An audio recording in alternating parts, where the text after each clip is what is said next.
Hello, good evening, and welcome to our virtual Year 8 Parents Evening.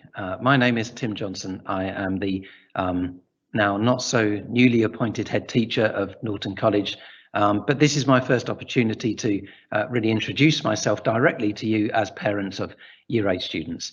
I said at the very beginning in a letter that I would look to do this as soon as I possibly could. I'd intended actually that we would do this far earlier in the school year. Feels, as I say, quite late to be doing it now, but the pandemic obviously has kind of created all kinds of problems, most of which are more significant, I suppose, than this one. But now is my opportunity to introduce myself to you and to give you a sense of kind of what I stand for, where the college is going, as well as give you a few logistical updates really around where we are at Norton College at the moment. So I think the first thing that I probably need to say to you all is well done, because I've said it through a number of the letters that I've sent home. I've said it to students in assemblies, but to you as well as parents. This has been a really tough time to try to keep your children up to speed with all that they've had to do at home. The remote learning offer that we made over the course of the last term was really strong. We know that from the feedback that we've had from yourselves and from your children, but nevertheless, it's created all kinds of challenges for us, and you've done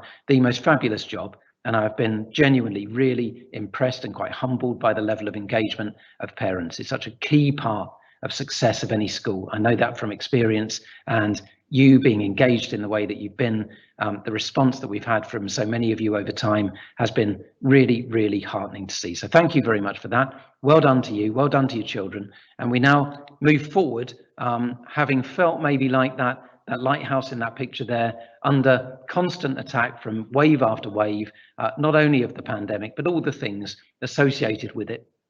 I've said to children in assemblies last week that I think we're probably at the end of the worst of this, but we just don't know, do we? But hopefully we will no longer feel buffeted in that way, and actually we'll move forward in a far more normal kind of plane towards the end of this year and beyond. So well done for the resilience that you and your children have shown, and I would say the same to the staff as well. We are in a strong position. It may not feel like it because of all of the complications we've had, but actually we really are as a school. The offer has been strong, children engage really well, and we've kind of hit the ground running over the past few weeks. So the strength of our position, I don't want us to lose. Remote learning was a strong offer. We did have a range of things that we shared with you as parents. So a number of things like the cooking that children did at home, some of the staging that they created at home, those kind of things we shared on social media. It was tough. We know that not all children found it as easy as others, but that was a thing for us to celebrate. And for me as a new head teacher to the school, that was something that I could celebrate. Going forward now, we do have to remind ourselves that we are still in COVID times. We just still have this pandemic around us. And so again, I've shared with students in the last week or so the things that are still in force at Norton College and across schools up and down the country. So for example, we've got the bubbles, they still exist. So Year 8 students are still within their own kind of hermetically sealed bubble that they have to exist within. We can't cross bubbles as we will do normally, as we hopefully will do next year. At the moment, they do still exist in their one group. They've managed that really well, and I think there have been lots of unexpected benefits to that process as well. Next year, though, I would hope that we'll no longer be in that position. The hand sanitizing continues to be something that we have to do. We've got sanitizer in all classrooms and around the school, and similarly, we do encourage all students to wash their hands whenever they can at breaks and at lunch. And the face coverings, that's something which came in quite late in the COVID process. And we do still expect students to wear those face coverings during lessons as well as within and around the buildings. That's government guidance that we've been given. We know that when we get to the 17th of May, when we get to the stage 3 of the roadmap, if everything else is in place, we would expect that would be removed, but we really are in the hands of others there. So again, students have been absolutely fabulous in following their expectations that they wear face coverings at all times in the school buildings. We do need to continue with that for the short-term future at least. Now, for me, what this is about really is sharing with you my vision for Norton College. This is a good school which is really going places and improving, and what I want to share with you is what I envisage it being in kind of 2, 3, 4, 5 years over the course of the future from here. What I'm looking to do is to create a vibrant, inclusive, caring and safe environment where children thrive academically and socially, and which is universally recognised as outstanding. My background is that I've come to the school from Fulford School in York, which had got to the kind of level that I'm talking about there. So I've got a background of having put those things in place, and building upon the really strong foundations we have here, I'm absolutely confident we can do just that. There are things below that, though, which I think are really crucial you understand about my values and my principles. And it is really important to me that children do develop a love of learning, not simply that we go through a process of some kind of an exams factory, but that they actually learn to really enjoy learning. And that leads in turn to the best possible outcomes for all students. It's something which I've done in former roles, and something which I'm putting in place very much at the heart of all I do here. So it really is not simply about intervening to get the best outcomes at the very end. It's about building a platform over the course of the curriculum, over the course of the 7 years that students are here, to give them the very best possible outcomes and the very best possible destinations beyond Norton College. I'm looking at offering a breadth of subjects and a knowledge which will develop a range of skills which are genuinely useful in wider life. We know that for most students, they won't, as I did, go into a job which is directly aligned to what they do in school. So as an English teacher, I had a direct alignment between what I studied at university, what I'd done at school, and what I do in my job. That's not the case with everyone else. They need to understand, though, how the skills that they are developing over the course of their time across a range of subjects feed into what they will do afterwards. And that, again, is crucial in building an effective curriculum. And I think of all of these things, this is possibly the most important, that we develop well-rounded young people who are tolerant, who are respectful, and who are able to make a positive contribution to society. I want to be able to go out into the community and see students who've left the school and think that is someone who is genuinely adding to the community as a whole. It's a challenging world out there, and I want us to know that we're putting students into it in a way that is genuinely going to make a real difference. Now, for me, systems are at the heart of success. I think it's really important that we have a series of processes which work efficiently and effectively. And you will have seen already that there are a number of systems that we've introduced over the course of this year, which are different to those which have been in place at the college before. If systems work effectively, then realistically, it isn't dependent upon the individual people within the organisation in the way that it otherwise would be. So those systems you will see over the next few months and years very much are at the heart of the improvement that we make at the college, because your children are very much like you see in that picture there.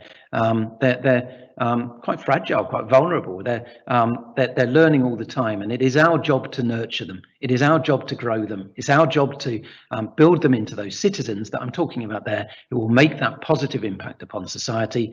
And it's our job to give them the very best qualifications with which they can go out and face the rest of the world in their lives. Mission as a school, you will have seen widely this mountain, and at the heart of the mountain is the Aspire values. And those Aspire values, I think, very much align with all that I think a school should stand for. When I was interviewed about this time last year, I was asked by the student panel which of those values I thought was the most important, which is a really difficult question.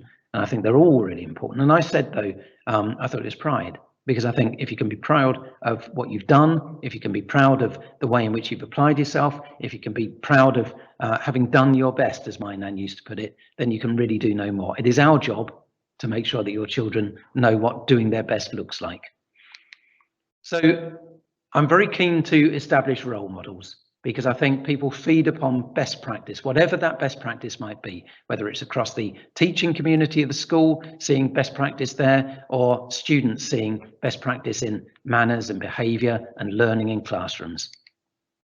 And British values, these are not values that I've put together arbitrarily. These are values which come from the Department for Education, but they do very much lie at the heart of all that I'm looking to do at Norton College.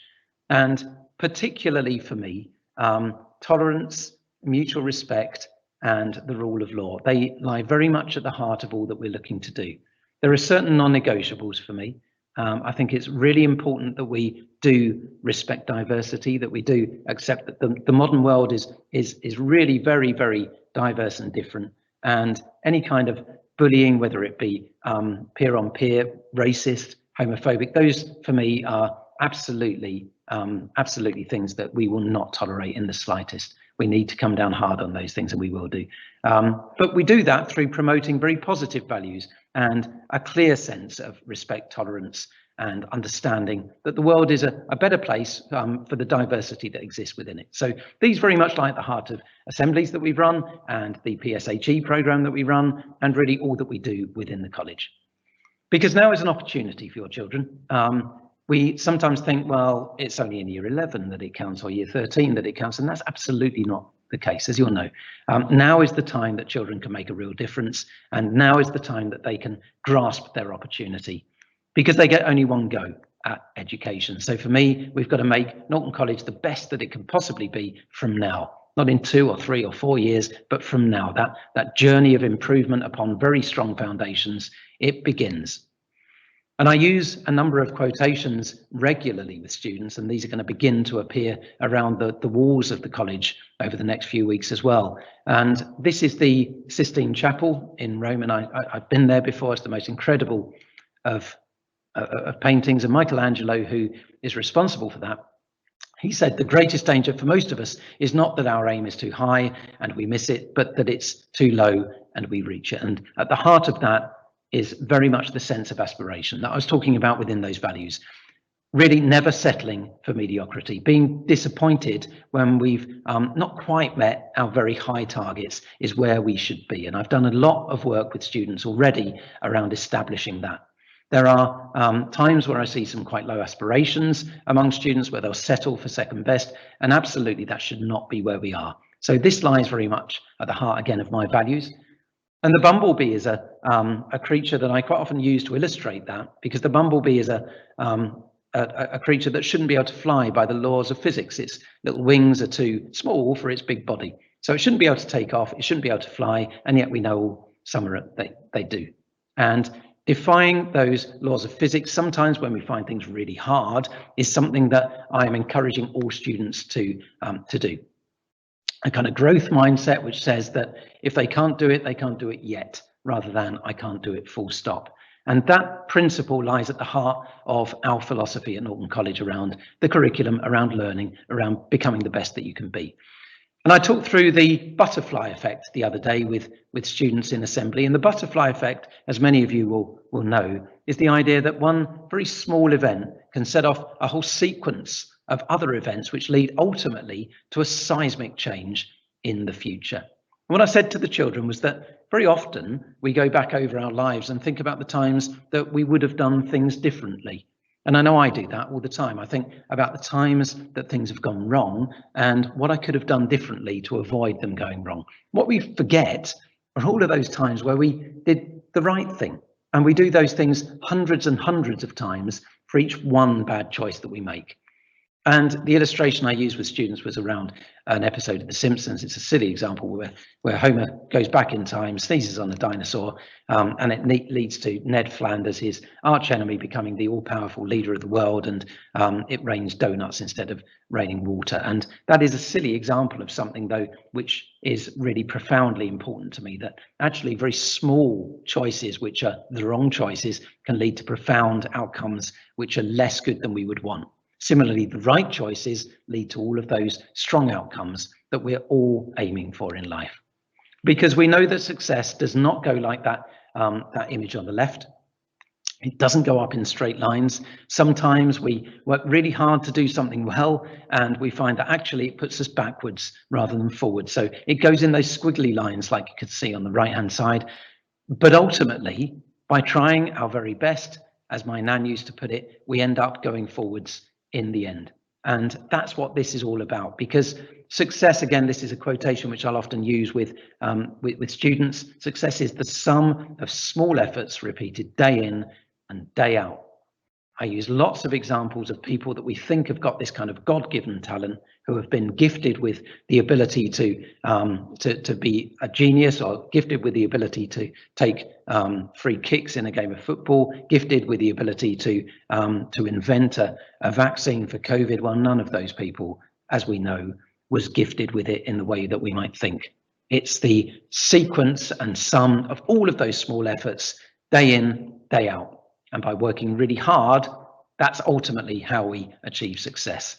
And so my final message really is that the time really is now. And I've said this to students in assembly. It's not in year 10 or year 11. It's not when I'm coming to exams. It's now, because those small efforts start at this point in time. And really, my whole sense of values and principles and what I share with students is just that. And I would hope that this evening is a really good experience for you, where you get to meet teachers who give you feedback which is positive, give you areas that your children can improve upon, and that they can work on tomorrow.